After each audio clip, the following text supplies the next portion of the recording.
మార్కాపురం మండలంలోని బోడపాడు గ్రామంలో నిర్వహించిన జలధార జలహారతి కార్యక్రమంలో ఎమ్మెల్యే కందుల నారాయణరెడ్డి పాల్గొన్నారు.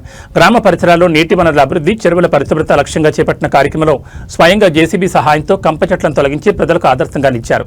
ఈ సందర్భంగా ఎమ్మెల్యే కందుల నారాయణరెడ్డి మాట్లాడుతూ రాష్ట్ర ప్రభుత్వం నీటి సంరక్షణకు అత్యంత ప్రాధాన్యత ఇస్తోందని తెలిపారు. గ్రామీణ ప్రాంతాల్లో చెరువులు, కాలువలు పరిశుభ్రంగా ఉండేలా ప్రజల సహకారంతో కార్యక్రమాలు కొనసాగిస్తామని చెప్పారు.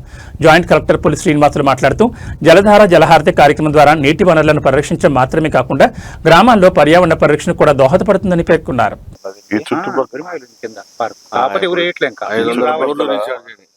500 బోర్లకు ఇప్పుడు రీఛార్జ్ అయింది. వాళ్ళ ఆనందం ఇప్పుడు ఎన్నో అసలు ఊహించలేదు. ఎన్ని ఎకరాల చెరువు? 70 ఎకరాలు. ఆయకట్టు ఎంత ఉంది? ఆయకట్టు 70 ఎకరాలు.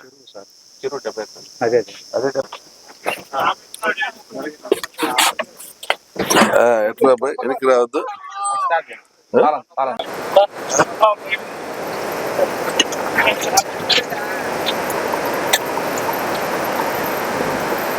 జలహారతి కార్యక్రమం అనేది ఒక మంచి కార్యక్రమం.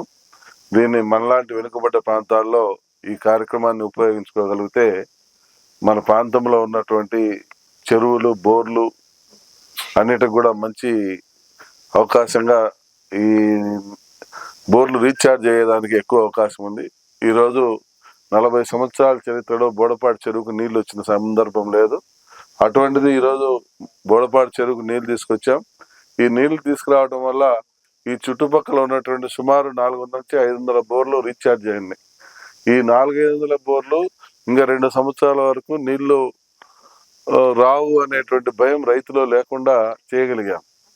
అంటే శాశ్వత పరిష్కారాలని కూడా మనం ఎత్తుక్కోవాలంటే ఈ రకంగా పూడు తీసుకోవటం, అలాగే ఇప్పుడు కంపతోటి మొత్తం నిండిపోయి ఉన్నది, చిల్ల కంపతోటి దీన్ని తీసేసుకొని ఆ పూడుని కూడా కొంత తొలగించుకోగలిగితే మన ట్యాంకులో స్టోరేజ్ ఎక్కువ అవుతుంటుంది.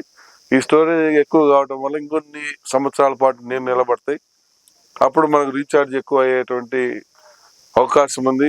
మన రైతుల మంత్రం కూడా ధైర్యంగా ఉండేటువంటి పరిస్థితి ఈ ప్రభుత్వం మనకు కల్పిస్తూ ఉంది. దీన్ని మనమందరం సద్వినియోగపరచుకోవాలి.